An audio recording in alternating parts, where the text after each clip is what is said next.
All right, good evening and Happy New Year to everyone. Welcome back to the table. It's been a while. We have agenda tonight for adoption. So moved. Second. Adoption, all those in favor? Motion's carried. The delegation this evening, on behalf of the Comox Valley Conservation Strategy Community Partnership, Jack Menard is here. And Jack, you have the floor. Welcome. Thank you. It's really good to be here again. Happy New Year, everybody. And here we go again. 5 years ago, 2008, when we rolled out Nature Without Borders, the first edition, and now we're rolling out the second edition.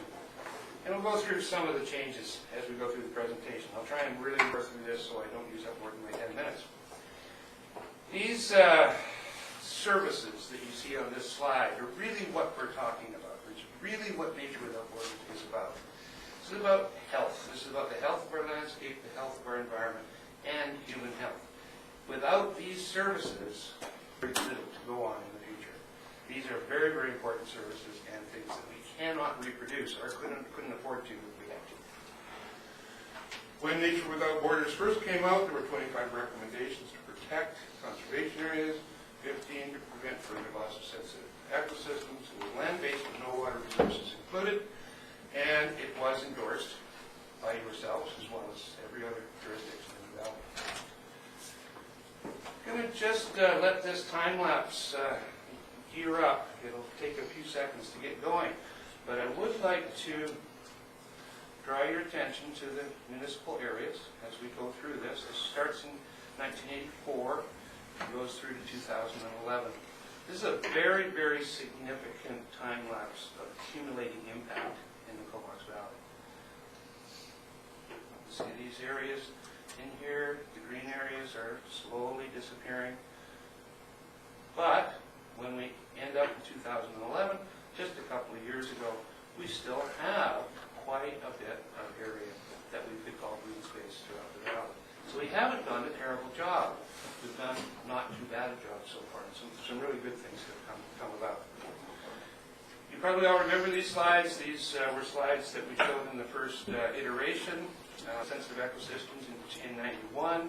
When we redid them, we redid and redigitized, the outcome was the yellow is now degraded and fragmented, and the black is gone completely, either built upon or logged or some such. And there's a lot of wetlands gone, these kinds of things. So we have a pretty dramatic reduction in the sensitive, the functioning ecosystems.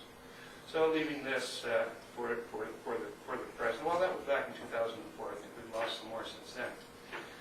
This is a really dramatic series of slides. Just two slides. That's Garry Oak ecosystems in the 1800s. This is what we have today. And Garry Oak ecosystems, of course, are some of the most biodiverse ecosystems on the planet. It would be really good to see these last two little bits really protected and kept. So the 2008 endorsement had a number of recommendations. Considering Nature Without Borders in the preparation of the RGS, it almost underpinned the environmental section, the Parks and Greenways section. It was tremendous. We were very proud of how that all took place. Endorsing regional conservation as a first step in land use plan.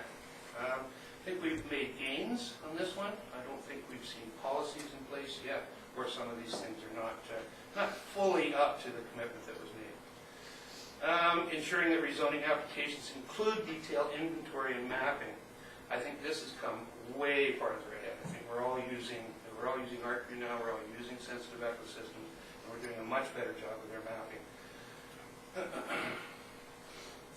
Staff were directed to work with the steering committee to identify on a couple of projects. They were a regionally consistent glossary, which now is in the RGS.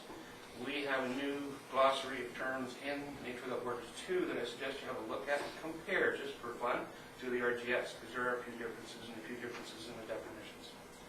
The other one was our gaps analysis. I recently saw a staff person's copy of this, all dog-eared and little colored tabs all through it. It obviously had been well used, and that made me feel very good that document was well used.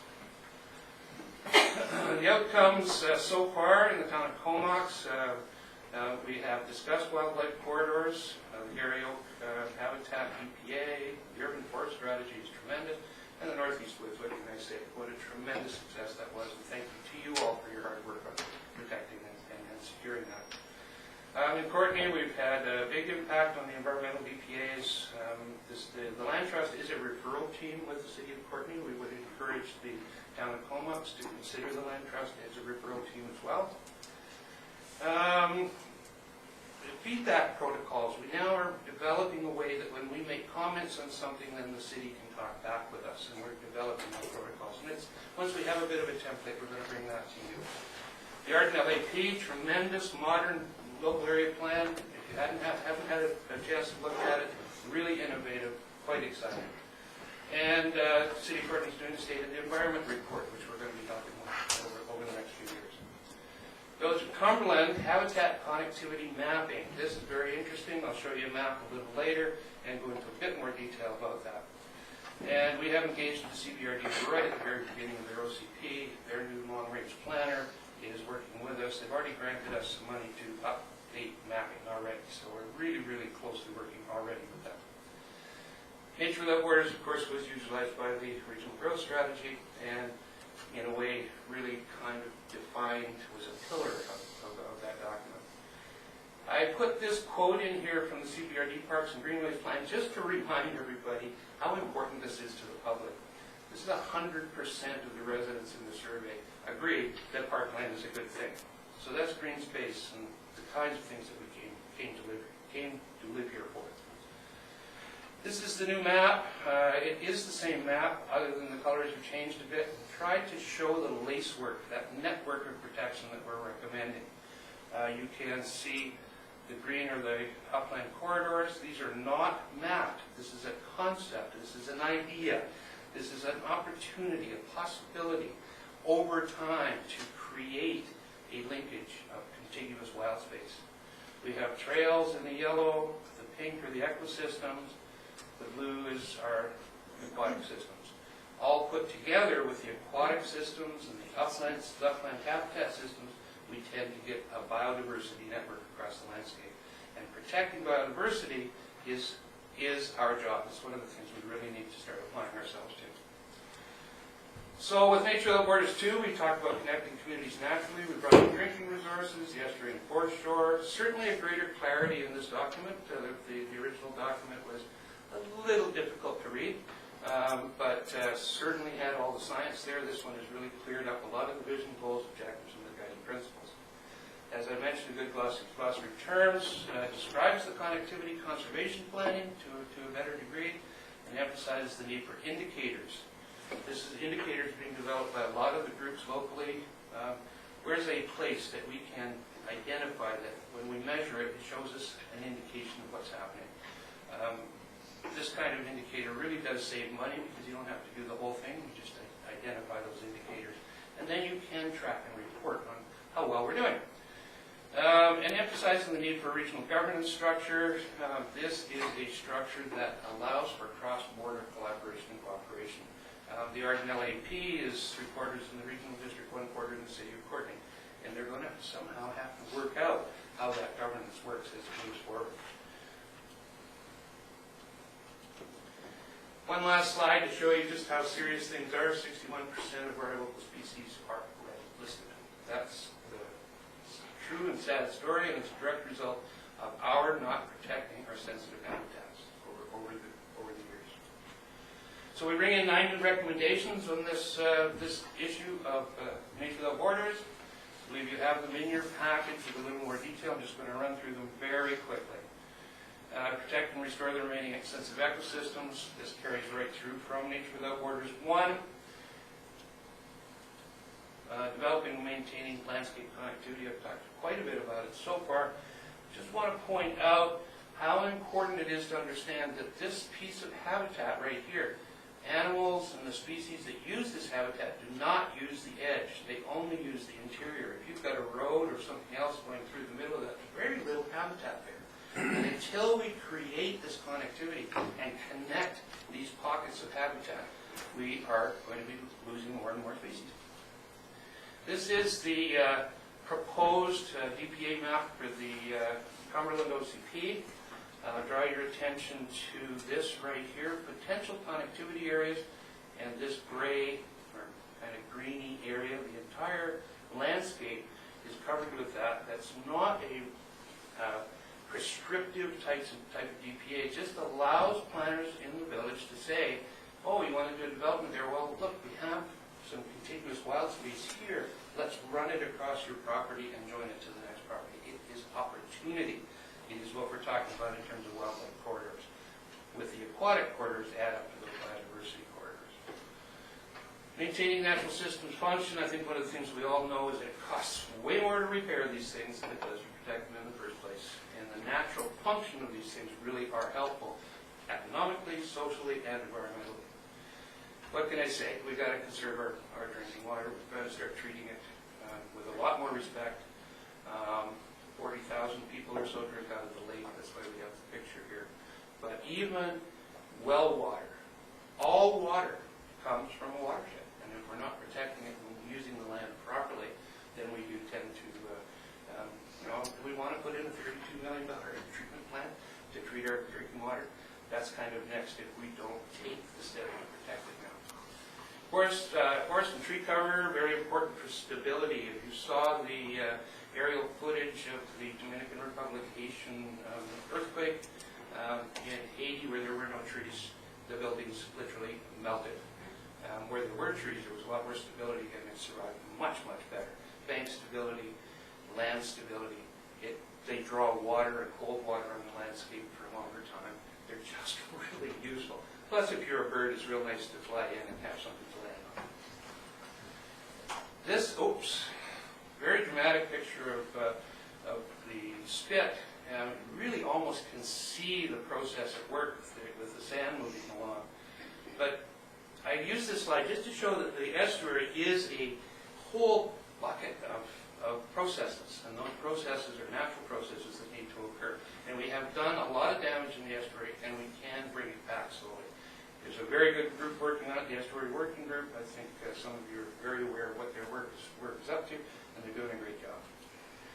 Filling gaps in environmental information. We're already well along in the OCP with the regional district. It looks like we're going to actually be able to upgrade some things. We'd love to work with you folks to upgrade anything that would be helpful to bring online. And the recreational trail network, of course, we're recommending a skeleton, a backbone of trails, and then we link those to all of the local trails all throughout the valley. And then I suggest we map it, we make a brochure, and we sell it globally as a tourist attraction. This is a fabulous place to go for riding, as you all know.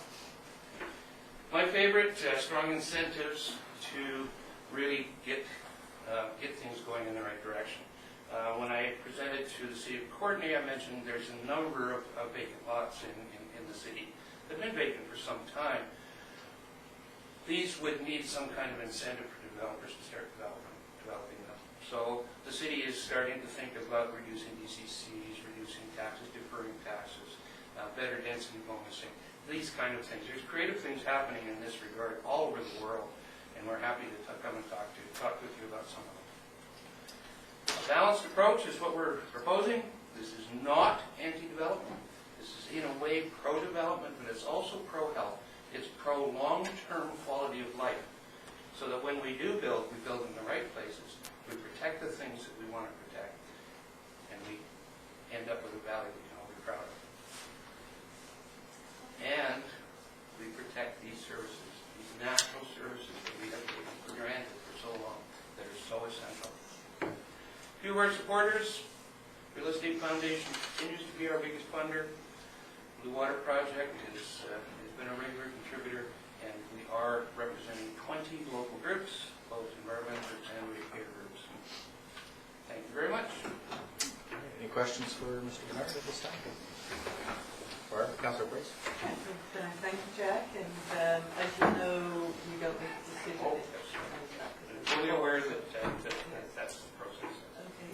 And I was just curious how Courtney, and you mentioned the referral team, including the Comox Valley Land Trust. How does that work? Well, we're on the list of referrals for the city of Courtenay. And what we have done through the Land Trust is built a referral team. So we have not just Land Trust people, we have other people from other jurisdictions, other watersheds.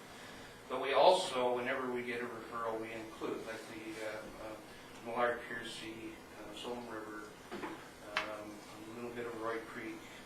Some of these things are in the city, so that anytime any of those are involved, we get them involved as well. So in your case, if a development proposal came up that involved some kind of sensitive ecosystem or some kind of sensitive environmental issue or amenity park, then we would hope to get that information in advance as a referral, and our team would sit down, and we really do go through it very, very thoroughly, and you can really good feedback on it. And that's what we would very much like to be doing with the town as well. And I guess one of our, you mentioned a goal of achieving 35% canopy cover with trees. We are lucky in Comox in that our urban forest plan shows that we actually have that. I guess our challenge is maintaining that, because a lot of it is on private land. And I was interested too in the incentives. We are working on incentives within the urban core for redevelopment, but I was just interested in disincentives to avoid. Yeah, well, that's the rub, isn't it? How do you create disincentives? How do you punish somebody who's done something wrong or wants to do something badly? I mean, really, it's the pocketbook, isn't it? That's really where it's going to hurt the most.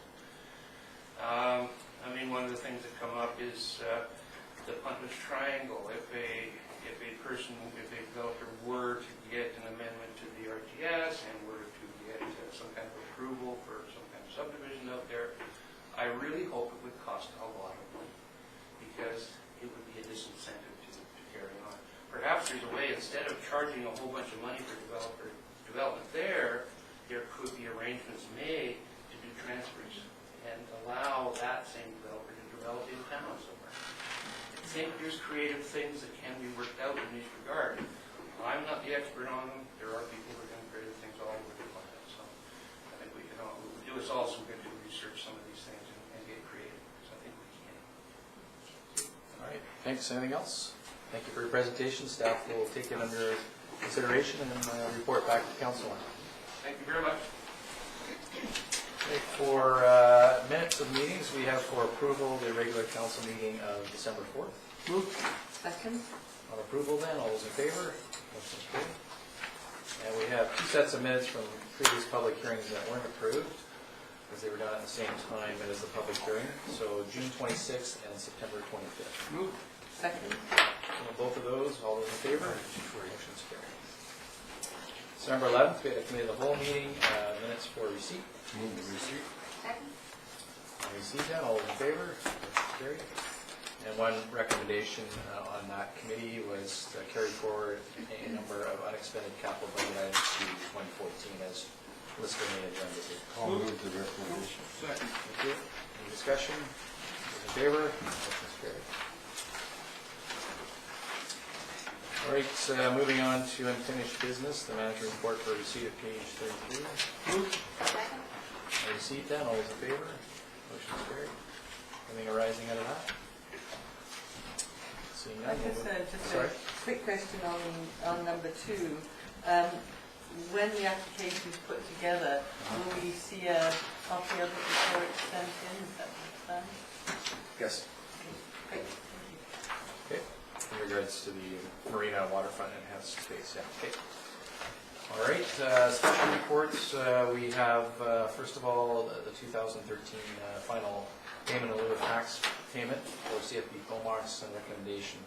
I think council received that letter from Public Works on December 23rd and the report, and accept that payment in lieu of tax for CFB Comox without appeal. So move. Oh, second. Any discussion? Seeing none, all those in favor? Motion's carried. Thank you, Director of Finance, for that report. We have a series of meeting minutes for the Regional District Board, including the Comox Staff and Waste Management, November 26th, December 10th, and November 7th. We move them all together? Sure. Move receipt. And it's been seconded. All those in favor? Motion's carried.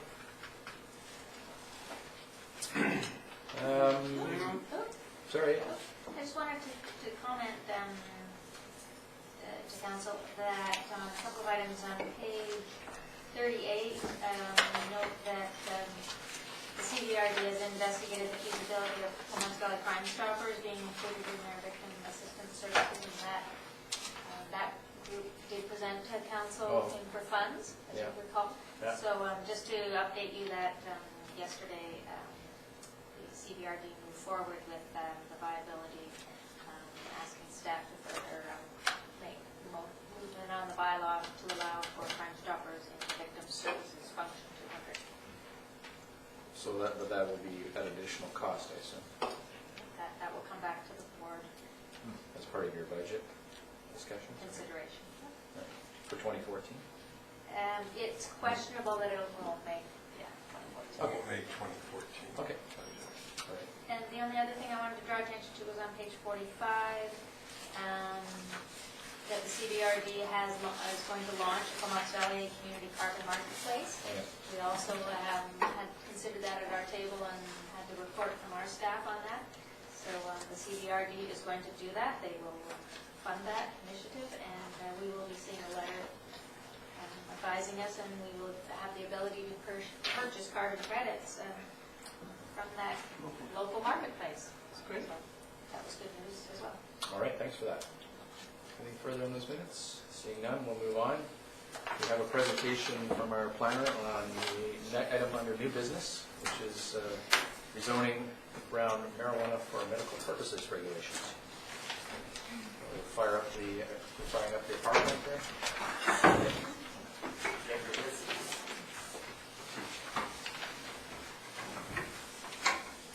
Okay, you have the floor. Presentation outline, I'll first go into the changes to the federal regulation of medical marijuana, and then in regards to local government regulation, the constraints, i.e. the federal government jurisdiction, the Agricultural Land Commission, and then our local land use management context and the proposed bylaw itself, how it intends to address these items. So the old federal marijuana for medical purposes regulation, the one that allowed people to grow medical marijuana in their own homes, will be repealed effective March 31st of this year. The allowance for the small-scale facilities, often single-family ones, created a number of problems in terms of enforcement, unsafe alterations to single-family dwellings, conflict within single-family neighborhoods. In response to this, the federal government brought in the new federal marijuana for medical purposes regulation, referred to as MMPR. Here they've done a shift towards large-scale production facilities. Their definition of a production facility includes the cultivation, processing, quality testing, storage, and packaging. It's all in one. Under the federal regulations, the production facilities must be contained within a building. Only accessory uses are permitted outdoors. That would be like storage of things like fertilizer that they're going to use in terms of inputs, waste material such as plant material. That would also be allowed under the federal regulations outdoors. They're required to ship direct to the client or physician. There's no on-site retail or wholesale permitted. And there are very strict security requirements built into the federal legislation itself. In regards to what we as local government can regulate, federal jurisdiction is the criminal code, and for that reason, any use of local government regulations such as their zoning powers cannot get into attempting as a rationale to get into the criminal code or any kind of morality issues. So as long as our land use regulations are looking at it in terms of land use matters, planning matters, we're fully within our rights to regulate. Within the Agricultural Land Commission, Agricultural Land Reserve, of course, the Agricultural Land Commission farming regulations take precedence over local government regulations. The Land Commission has come out and stated that they see these production facilities as a farm use and therefore being permitted in the ALR. When we large-scale production, it's more consistent with the town industrial and agricultural land use categories. So then we look at the long-term, the OCP designated lands for these two uses. And in terms of industrial, all long-term lands designated in the OCP for light industrial are currently zoned by 2.1 aeronautical industrial, so we focused on that zone. And of course, in terms of agricultural lands identified in the OCP, they're currently zoned AG 1.1. In regards to the ALR, there's two little outliers that are within the ALR, but that aren't currently zoned AG 1.1. One being the federal property on the south side of Knight Road, so it's used currently for D&D purposes. The other being a small portion here that's currently within the nature reserve. Neither of these have existing AG 1.1 zoning, because really their current uses and their foreseen long-term uses are not for farming purposes. So the I-2.1 zone that we'll be talking about is, of course, centered, well, actually they're both centered on the intersections of Knight Road and Pritchard. So right here, airport's of course right there. And then as we go just to the west, we have the ALR lands.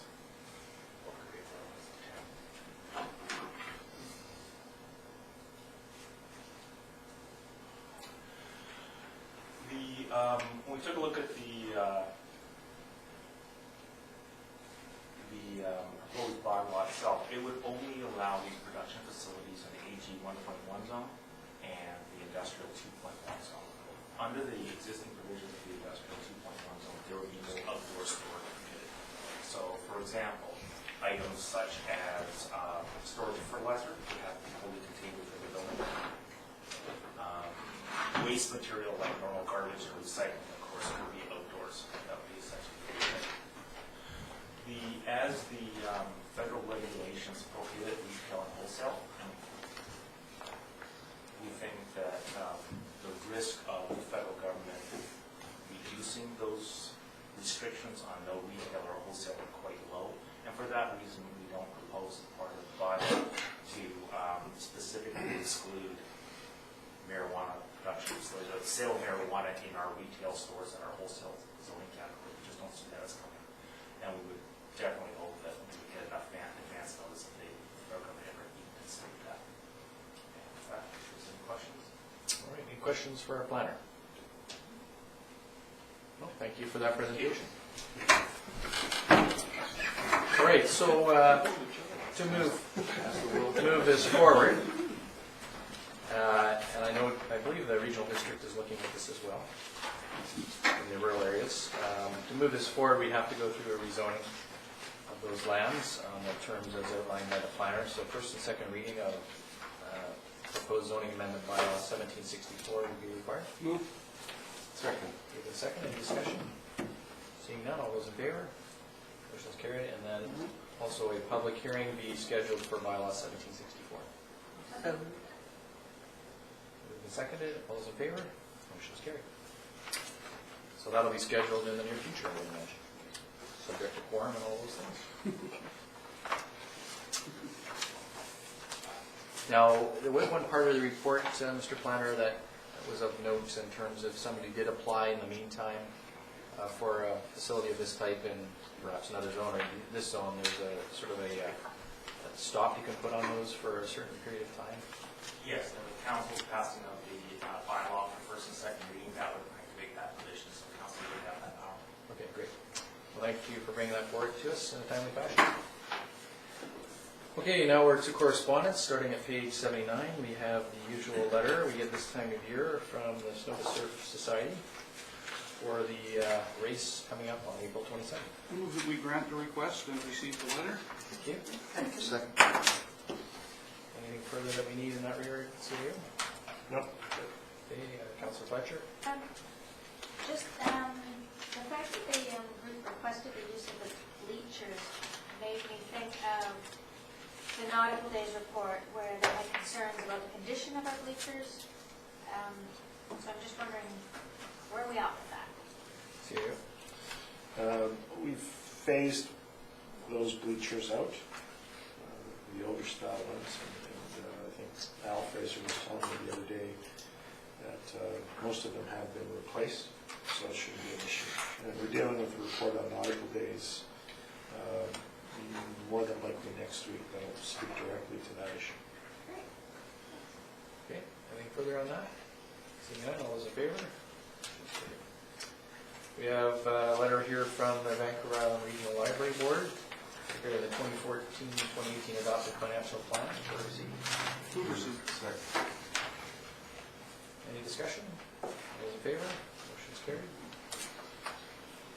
So you can see the budget impact there, and no doubt we'll be hearing about the regional district budget impacts in the near future, as well as our own. So we'll move on to page 81, and this is a letter from the Minister of Community Support and Cultural Development on some discussion around expense limits in local elections. So this is for a receipt, and any further comment? I move receipt. Second. All right, anything further on that? Councillor Price, and then... Yes, and I don't know if we're going to come to a collective view or whether as individuals we'll send in our responses. But I do think It's up to council or individual councillors, I guess. Certainly the members of the public can even comment on this. And I think it is a good idea to have limits. Perhaps they're not required in the smaller communities, and it seems from the examples given that is an approach that's often used. But I think the whole issue of third-party support for candidates, I think that at the moment is a very grey area. So I like the fact that they are tackling it. Quebec's approach is to have basically no financing from third parties, so it's great support to candidates. So I think that's a matter that it's not really so much an issue in the Comox Valley as other areas, but it is starting. So I do think that's an issue that has to be resolved.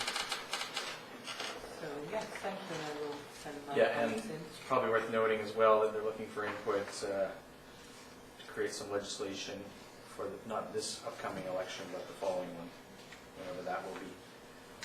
Certainly there have been steps, or will be steps taken, I guess, in the spring session of the legislature to address some of the reporting and transparency requirements around campaign finance, including third-party organizations. So there may be more higher scrutiny of those as early as this next election. So, Councillor Tom?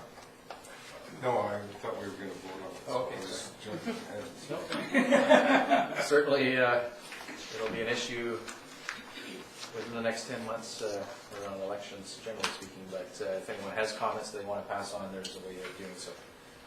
So absent any further discussion, we'll carry on. Motion to receive has been moved, seconded. All those in favor? Motion's carried.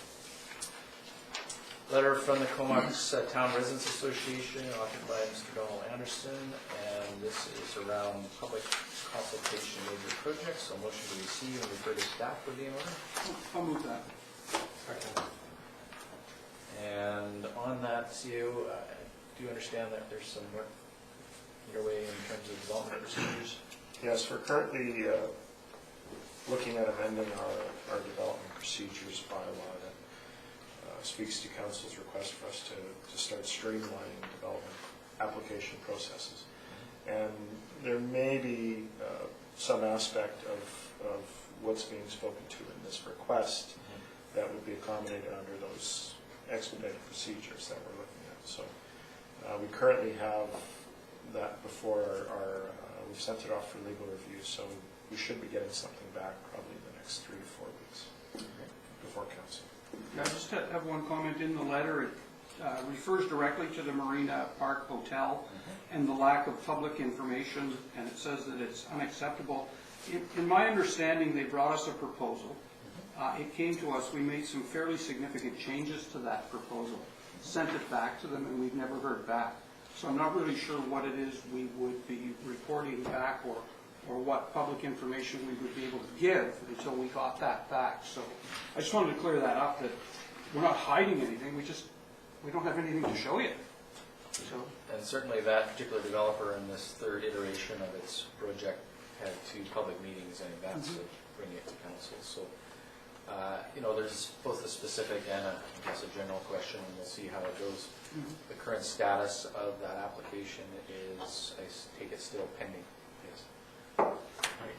Okay, Councillor Fletch and then Price.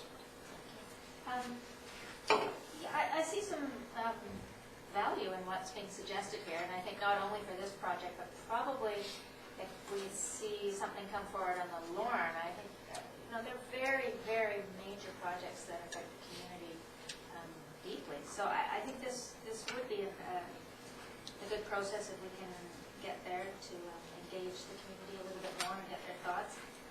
I would say that this proponent, they did do their 2 public meetings. I did attend those public meetings, and I have to say I didn't find them terribly informative or present. And I find that the community is confused by this project too, and many of in the community feel like they thought that was done. They thought a hotel was coming, and so I think it would be well worth working for the community if we can provide something more inclusive and informative ahead of the time. So thanks for that. Right, thank you.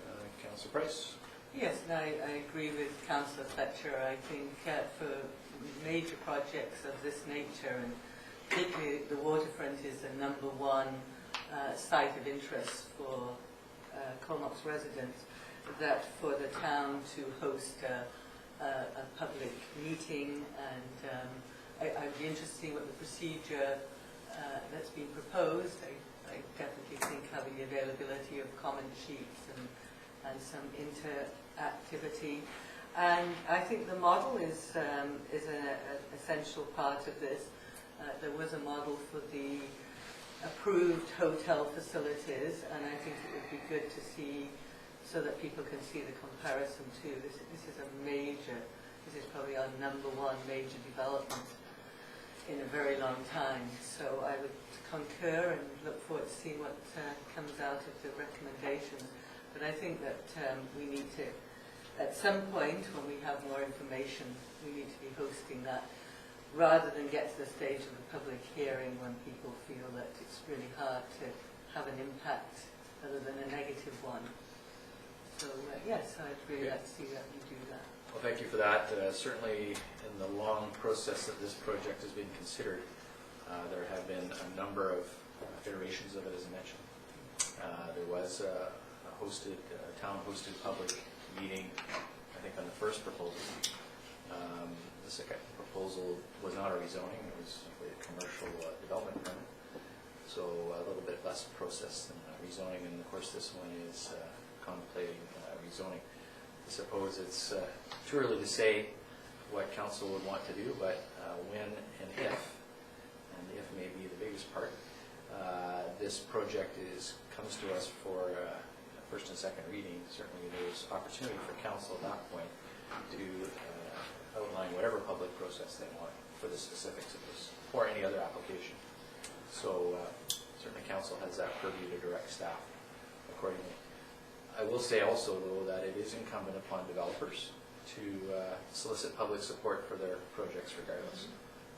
So there's a bit of a responsibility thing there that developers are certainly encouraged and strongly recommended to do those things. So we don't necessarily take all that on ourselves. So we'll see where it all goes. Unless there's anything further, we'll leave it with staff and hold it. Yeah, I guess I would just like to reiterate the notion that it might be the developer's responsibility to host the function rather than the town. I think if we are hosting a function, it looks more like it's already an acceptable proposal. Right. So I think it's important. I think it's important to have the public input, and but it's just who does what and when. So it'll be interesting to see what staff comes down. Yeah, certainly my experience a few years ago with the town-hosted event, that certainly came across loud and clear from the public. They thought it was us essentially advocating for it. So, in any event, we'll see where it goes. All those in favor then of that direction staff? Motion's carried. Letter from the Environmental Council for receipt. Move receipt. On this, I do believe that we have appointed Councillor Price for this. And I'm going to the meeting after this. So Right on the we'll dot. certainly indicate that to Mr. Lysell, but you can also let him go. And I think we did send a letter to him already. I Yeah, saw so it. they may have just crossed in the mail. So with that, have good luck at the meeting, and all those in favor? Motion's carried. Letter from the Cycling Task Force seeking a letter of support for the HASTE project. So a motion to receive and if desired, a letter of support. I'd like to make a motion to receive and a letter of support for the HASTE project. Is there a seconder for that? Yes. Okay. Seconded by Councillor McGinnis. Discussion. Yes. I'd just like to say that, I personally think it's a great project. I know several of the councillors went to a meeting a year or so ago when the idea was being established of going this route in the Comox Valley. And it's very school-centred and lots of benefits for health for the kids, decongestion in school zones, and so we're making it work, but it would be nice to have provincial backing on it, which this letter is looking at. Any further discussion on it? Seeing none, all those in favor? Any opposed? Motion's carried. See where that goes. A letter from Karen Kratz for a receipt, and I assume referral to staff would be in order. I'll move receipt. Yes. Second. Okay, so receive and refer to staff? Would this be referred to our Parks Department? Is that Well, to staff, generally. okay? Yeah, we can tell you what its status is in terms of whether it's on our park acquisition list and things like that. That would be relevant information as well as input from offers. So just for him to look at the potential of the site Yeah. from his perspective. Yep. Great, thank you. All those in favor? Motion's carried. And the last item of correspondence is from the regional district seeking our allocation, I guess it is, of the votes for 2014. The town of Comox has 3 votes. And currently, that's the situation, with 2 votes held by Councillor Fletcher as director and 1 by Councillor Tom Grant as director on the water committee. You send me 3 letters? So I move receipt and that we keep with the same representation of 2 votes to Councillor Fletcher and the 1 vote to Councillor Grant. A seconder for that? Seconded. Thank you. Any further discussion? Seeing none, all those in favor? Motion's carried. All right, good luck at the meeting. The year ahead. Reports from members of council. Start with Councillor King Grant. Oh, I knew you. I gotta wait a second. I'm repopulating. Go to somebody else while my thingamajigger finds it. Councillor Tom? Well, since we last met, I've attended a regional board meeting and a committee of the whole meeting with the regional district. Thank you. Councillor McKinnon? Yes, since we last met, I attended the RCMP thank you function on December 11th, the Marina Enhancement meeting December 12th, the open house MLA for the MLA Don McRae in Courtney Museum back in December, the Filipino Community Christmas Banquet at the Comox Rec Center December 14th.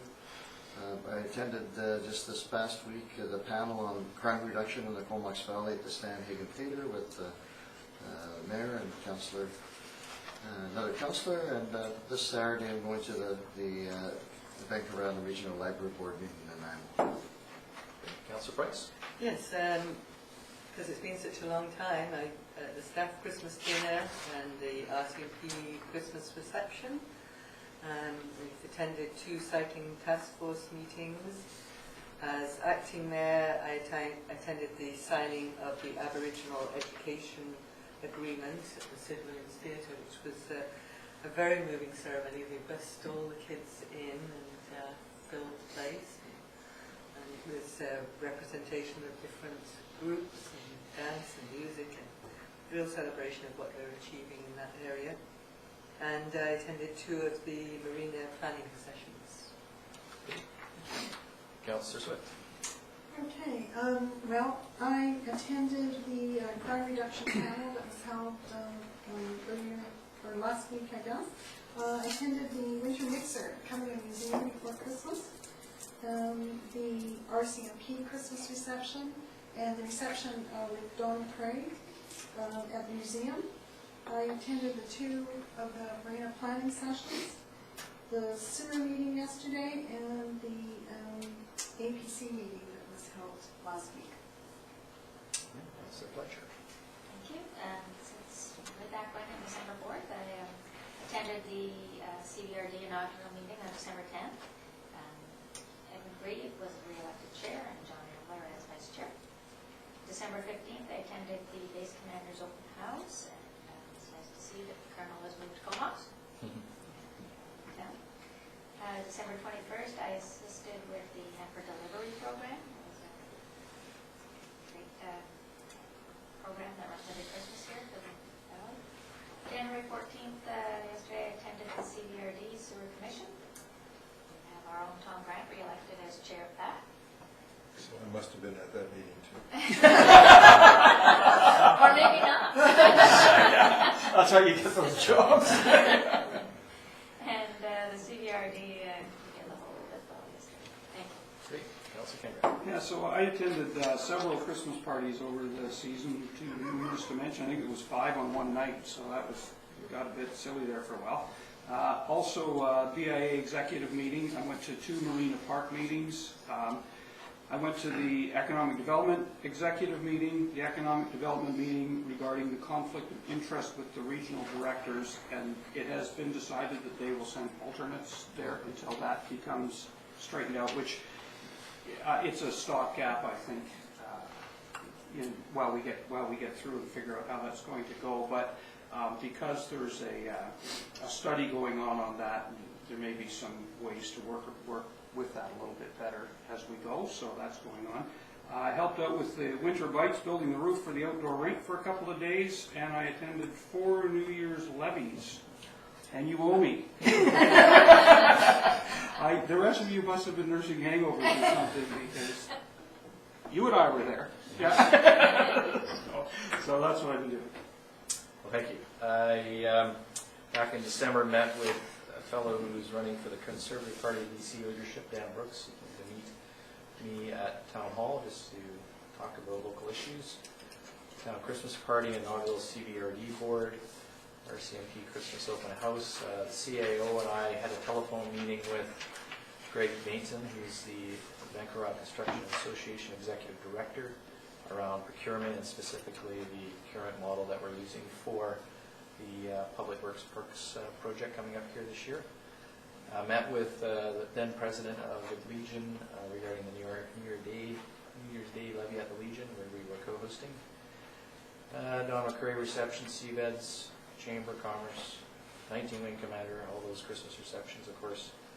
And then lastly, just before Christmas, attended both the Boys and Girls Club Christmas tree auction and the Salvation Army kettle at Quality Foods in Comox. And I see from recent public notice that they did exceed their targets, which was good. Into the new year, as mentioned, the New Year's Day levy at the Legion, 19 Wing and 888 Wing. I didn't make it over to Courtney. Something that perhaps the next council will want to deal with is whether the town would like to host an event, perhaps outside of what the Legion and others are doing. Other communities up and down the island are moving more towards rec center open houses and things like that.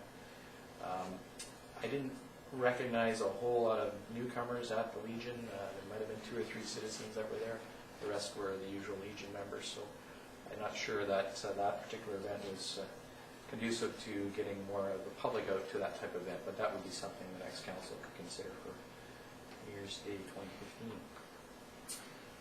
And the crime reduction panel, as was mentioned, that's a Premier's Blue Ribbon panel on crime reduction, chaired by MLA Daryl Plekas, who was previously, we've seen him here at the council table a few years ago on crime reduction with the RCMP.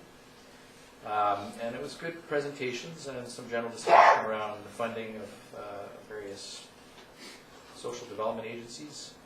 I did ask specifically the question on Crime Stoppers and the DARE programs that we received requests for, and Certainly, there was some indication that on an evidence-based model, that some of those programs aren't likely to be supported by the province. But as you heard through the regional district, perhaps Crime Stoppers will be supported here locally. The DARE program possibilities are that they'll be supported through card advisory councils and the like. And I think in Campbell River they've recently found some funding. It's only $10 a student. So. In any event, interesting presentations, and we'll see what that report comes out with.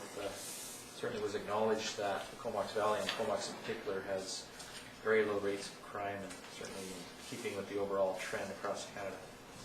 So we'll see what that panel comes out with, its 4 or 5 recommendations to the Minister of Justice in the new year later on. So that's my report.